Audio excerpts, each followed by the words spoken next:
Net TV for you நேயர்களுக்கு என்னோடய wishes. என் பேர் வர்ஷா. நான் இப்போ சென்னையில் இருக்கேன். என்னோடய சொந்த ஊர் பழனி. பழனிங்கிறதுனாலையோ என்னவோ என்னோடய தேடல் முழுவதும் ஆன்மீகத்தை நோக்கியே இருந்தது. இடையில ஒரு படம் தென்றல் படம் பண்ணக்கூடிய வாய்ப்பு எனக்கு கிடச்சிது. ஏன்னா எங்கள் வீட்டில் தான் அது ஷூட்டிங் எடுத்தாங்க. அது பண்ணேன். அதுக்கப்புறம் நிறையா வீட்டில் எதிர்ப்பு, சினிமாவா ஒரு 10 வருஷத்துக்கு முன்னாடி அது, அதனால் ரொம்ப திட்டினாங்க. அதனால் அதை விட்டுட்டேன். இப்போ சென்னைக்கு வந்து ஒரு 2 வருஷம் ஆச்சு. அதனால் மீண்டும் இந்த பயணம் கொஞ்சம் தொடருது. அதனால் சில விளம்பர படங்கள், வாணி ராணி சீரியல், ஓயின்னு ஒரு படம், அது இன்னும் வரல. அந்த மாதிரி படம்லாம் பண்ணிகிட்ருக்கேன். அதோடு வந்து என்னோடய களம் எதுன்னு கேட்டிங்கன்னா ஆன்மீகம்தான். நிறைய அந்த கார்ப்பரேட் கம்பெனிஸுக்கு, ப்ரைவேட் கம்பெனிஸில் ஒர்க்கர்ஸ், மேனேஜர்ஸ், அங்கே இருக்க எல்லாத்துக்கும் நான் கிளாஸஸ் எடுத்துகிட்ருக்கேன். மெடிடேஷன் கிளாஸஸ் எடுத்துகிட்ருக்கேன். என்னோடய கிளாஸ் பார்த்திங்கன்னா பாடி மைண்டு ரெண்டுக்குமே ரிலாக்ஸேஷன். ஒரு 1 hour வரும். அந்த 1 hour முடிச்சாச்சுன்னா அவங்க ரொம்ப ரிலாக்ஸ் ஆகிடுவாங்க. பாடியில் இருக்க பெயின்லாம் போயிடும். மைண்டில் வந்து இந்த மொமெண்ட்டுக்கு வந்துடுவாங்க. பழைய உணர்வு வலிகள், வேதனைகள், பயம், துக்கம் இதெல்லாம் உள்ளே அடக்கி வச்சுட்டு இருக்கிற உணர்வுகளை எல்லாம் கொட்டி தீர்த்ததுனால ஃப்ரீ ஆகிடுவாங்க. அவங்களோட க்ரியேட்டிவிட்டி அதிகமாக இருக்குது. நல்லா இந்த பயணம் ரொம்ப நல்லா போயிருக்கு. எனக்கு இது ரொம்ப பிடிச்சிருக்கு. ஏன்னா இந்த நான் கஷ்டப்பட்டு ஒரு 13 வருஷமாக தேடி தேடி போகாத மாஸ்டர்ஸ் இல்லை, நிறைய இருக்கிற ஆன்மீக குருமார்கள்ட்டெல்லாம் தேடி தேடி தேடி போகிறது. அப்புறம் வந்து சித்தர்களை தேடி போகிறதுன்னு அந்த பயணம். அப்புறம் மலைகள் போகிறது, நிறைய மலைகள், அங்கே போனால் ஏதாவது கிடைக்குமா அப்படின்னு. அப்புறம் கோயில்னால் பார்த்திங்கன்னா காரணமே இருக்காது. எந்தெந்த கோயிலுக்கோ தேடி போகிறது, மதங்கள் இல்லாமல் எல்லா மத கோயில்களுக்கும். அப்புறம் சொல்லாத மந்திரங்கள் கிடையாது. இந்த மந்திரம் சொன்னால் அது தெரியுமா அப்படின்னா பயம். எதுக்கெடுத்தாலும் ஒரு பயம். வாழ்க்கையில் வந்து ஏதாவது ஒன்று நடந்துட்டால் அதை ஒரு கனெக்ஷன் கொடுத்து பார்த்துக்கிறது. இதனால தான் நம்மளுக்கு இது நடந்திருக்குமோ அப்படின்னு. ஏதாவது ஒரு கோயிலுக்கு போயிட்டு வந்து ஒரு நல்லது நடந்ததுன்னா, இந்த கோயிலுக்கு போனதுனால தான் நம்மளுக்கு இது நடந்திருக்கு அப்படின்லாம் நிறையா இப்போ நினச்சா எனக்கு அதெல்லாம் முட்டாள்தனமாக தெரியுது. ஆனால் அதுக்கப்புறம் அந்த பயமெல்லாம் போய் எனக்குள்ளே ஒரு ஞான தெளிவு ஏற்பட்டதுக்கப்புறம் ரொம்ப ஆனந்தமாக இருக்குது. விருப்பு வெறுப்புக்கு அப்பாற்பட்ட ஒரு மனநிலையோடு இருக்கேன். எனக்கு கிடைச்ச இந்த ஞான தெளிவை பணம் வாங்காமல் தான் நான் சொல்லித்தரேன். ஆனால் ஆட்டோமேட்டிக்காக எனக்கு என்ன கொடுக்கணுமோ அவங்களே கொடுத்துட்றாங்க. நிறைய பேர் விருப்பம் இருக்குது, பணம் இல்லை அப்படிங்கிறவங்க என்னை காண்டாக்ட் பண்ணி நீங்கள் என் மூலமாக நீங்கள் பயிற்சி எடுத்துக்கலாம். நான் அதுக்கு ரெடியாக இருக்கேன். இப்போ எஸ்பெஷல் பார்த்திங்கன்னா இந்த அவங்க ஈகோவில் தான் நம்ம ஃபஸ்ட்டு கை வைக்கிறது. இந்த நான்கிறத நம்ம உடைச்சாதான் நம்ம கொஞ்சம் ஆன்மீகத்துக்குள்ளே போக முடியும். எப்போவுமே நான் அப்படிங்கிறது ஒரு அடையாளம். நான் இந்த உடல், எனக்கு இவ்வளோ வயசாகுது இப்படின்னு அந்த நானில் சிக்கிக்கிறது. 2வது மிகப்பெரிய அடையாளம் வந்து மைண்டில் சிக்கிக்கிறது. இந்த மனம் வந்து நம்மளோடது கிடையவே கிடையாதுங்க. நிறையா எல்லாம் என்ன நினச்சிக்கிறோன்னா, இந்த மனம் நம்ம புத்திசாலித்தனம் தான், நான் செஞ்சேன் அப்படின்னு நினச்சிக்கிறோம். ஆனால் அது நம்ம கிடையாது. நம்ம பிறக்கும்போது மனதோடவா பிறந்தோம்? பிறந்த குழந்தைக்கு மனம் இருக்கா? கிடையவே கிடையாது. பிறந்த குழந்தை பார்த்திங்கன்னா ஒன்றுமில்லா தன்மையில் இருக்கும். அதே ஒன்றுமில்லா தன்மையில் தான் நம்ம மரணத்துலேயும் இருக்க போகிறோம். இடையில இந்த மனதை வச்சுட்டு இந்த மனம் வந்து ஒரு எது சொன்னாலும் அதுதான் நம்மளுக்குனாலே ஜட்ஜ்மெண்ட் கொடுத்துக்கிறது. நமக்கு நாமே எது சரியாக நம்மளுக்கு படுதோ அதுதான் சரி, நான் சரி, மற்றவங்கெல்லாம் தப்பு, அப்படி ஒரு மனநிலையை வச்சுக்கிட்டு இருக்கிற நானே லைஃப்பில் வந்து நிறையா அவமானங்கள் நிறைய சந்திச்சிருக்கேன். அதெல்லாம் வந்து என்னை நானே செதுக்கிக்கிறதான் ஒரு வாய்ப்பாக இப்போ நினைக்கிறேன். அப்போ வந்து அது எனக்கு பெரிய வலியை கொடுத்துச்சு. ஆனால் இப்போ அதுக்கு எல்லாத்துக்கும் நான் தேங்க்ஸ் சொல்லிக்கிறேன். இப்போ அந்த மாதிரி வலிகள், அந்த உணர்வு வலி, அந்த அவமானங்கள்லாம் நான் பட்டதுனால இன்றைக்கி இந்த ஞான தெளிவு எனக்கு கிடச்சிருக்கு. இது எல்லாமே வந்து ஏதோ ஒன்று ஆட்டோமேட்டிக்காக நடக்குது. நம்ம கையில் எதுவும் கிடையாது, எல்லாமே ஆட்டோமேட்டிக்காக நடக்குது. நான் பார்ப்பது உண்டு, பார்ப்பவன் இல்லை. கேட்பது உண்டு, கேட்பவன் இல்லை. செய்பவன் உண்டு, செயல் உண்டு, செய்பவன் இல்லை. இந்த மாதிரி கடைசியில் பார்த்திங்கன்னா நான் இந்த உடல் அல்ல, நான் இந்த மனமும் அல்ல. கடைசியாக நான் கண்டுபிடிச்சிருக்கிறது நான் என்ற ஒன்று இல்லவே இல்லை.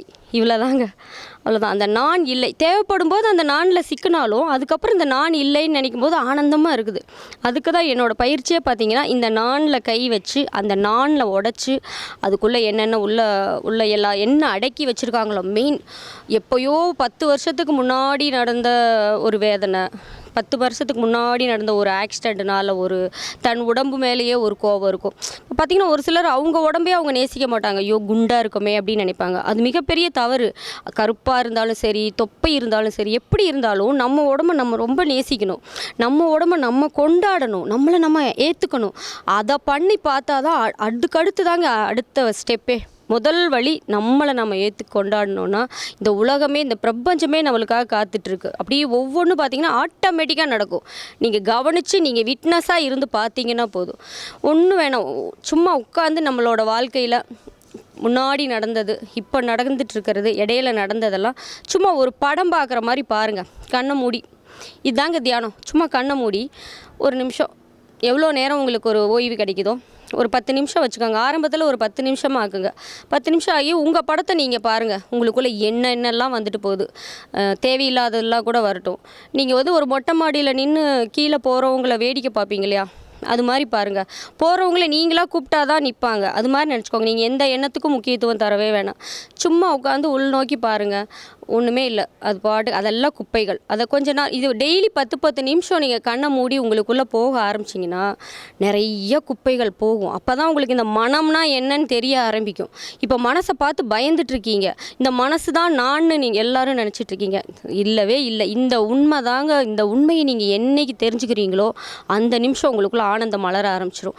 இதை வச்சு தான் இன்றைக்கி வந்து நிறைய மத குருமார்கள், ஆன்மீகவாதிகள்லாம் பிஸ்னஸ் பண்ணுறாங்க. இந்த பயத்தை வச்சு காசு சம்பாதிக்கிறாங்க. முன்னாடி உட்கார்றதுக்கு ஒரு ப்ரைஸு, பின்னாடி உட்கார்றதுக்கு ஒரு ப்ரைஸு, அவரை தனியாக பார்த்து பேசுகிறதுக்கு இவ்வளோ, ஒரு கொஸ்டின் கேட்டால் இத்தனை லட்சம், இப்படிலாம் இருக்குங்க. நான் இந்த மாதிரிலாம் பார்த்து ஐயோ எல்லாத்துக்குள்ளேயும் சாவி நம்மளுக்குள்ளேயே இருக்குது. இதை தேடி எதுக்கு அங்கே போய் இங்கே போய் க்யூவில் நின்று அவங்களுக்கு மாலையை போட்டு இவ்வளோ பயம்? அதுக்கு காரணம் நம்மளுக்குள்ளே பயணம் செய்ய ஆரம்பிக்க இந்த இன்னர் ஜானி ஆரம்பிச்சிச்சின்னா ஆட்டோமேட்டிக்காக உங்கள் கீ உங்களுக்கு கிடச்சாச்சு. நீங்கள் எப்போ வேணால் நீங்கள் திறந்து பார்த்துக்கலாம். இந்த ஆன்மீகங்கிறது இவ்வளோதான். இது சின்ன டெக்னிக்கு. இன்னும் நிறைய டெக்னிக் இருக்குது. இப்போ பார்த்திங்கன்னா மைண்டில் வந்து நிறையா, அதில் நான் மெயினாக சொல்லிக்க வேண்டியது என்னோடய மாஸ்டர் வந்து ஓஷோ தான், பகவான் ரஜினிஷ். அவரோட புக்ஸ் நீங்கள் உங்களுக்கு ரொம்ப சப்போர்ட்டாக இருக்கும்.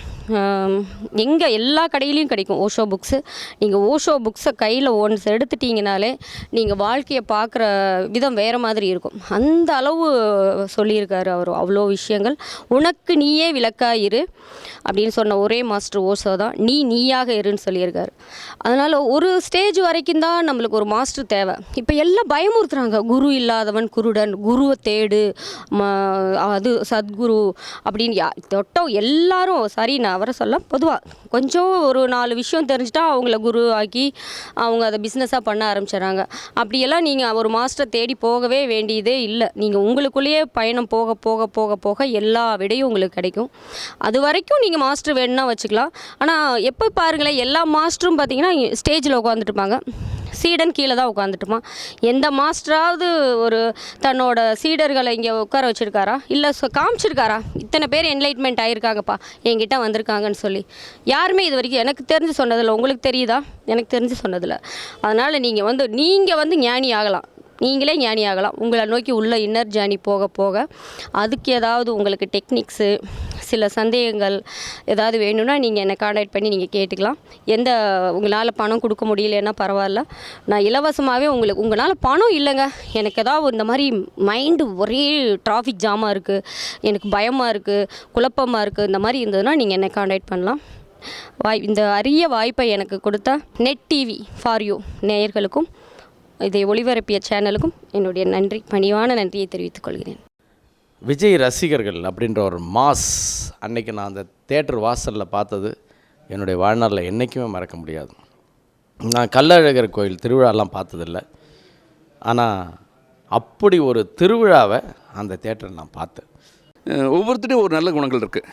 அந்த நல்ல குணங்கள் நான் பார்க்குற போதெல்லாம் அவங்ககிட்ட என்ன நம்ம கற்றுக்கலாம், அவங்ககிட்ட என்ன விஷயத்தை அப்சர்வ் பண்ணலாம் அப்படின்னு பார்க்குறது உண்டு. அந்த வகையில் ரஜினி சார்கிட்ட அந்த சிம்பிளிசிட்டியை பார்த்தேன்.